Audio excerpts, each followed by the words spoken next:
The House is moving forward with a plan to ban abortions after 20 weeks, but that bill faces an uphill battle in the Senate. So what, if anything, will be done to get something on the president's desk? Chief Legal Correspondent Shannon Bream joins me now with a look at the political and legal issues at stake. Good evening, Shannon. So it's passed the House.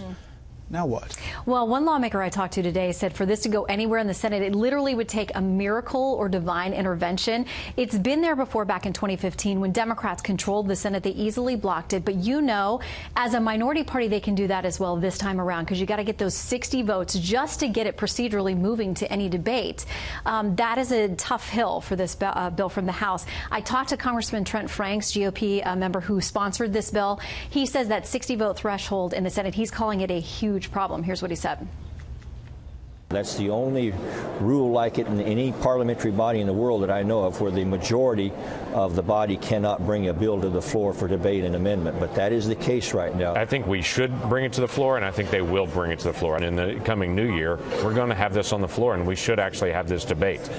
Of course, the president has said he will sign this bill, but there are plenty of Democrats and lawmakers out there in the Senate saying that's not going to be necessary. It won't get past them. And they say even if it did, they view this as completely unconstitutional. We've seen a lot of abortion cases, obviously, through the courts. What about the legality of this particular bill?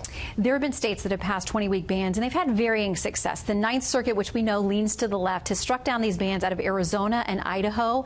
North Carolina's got one at 18 weeks. That's tied up in litigation. In Georgia, the state Supreme Court there said it wouldn't hear a case about the ban on the 20 weeks there. So the Supreme Court has not heard this kind of case. Now, when Arizona lost at the Ninth Circuit, they tried to appeal this to the Supreme Court. They didn't take the case.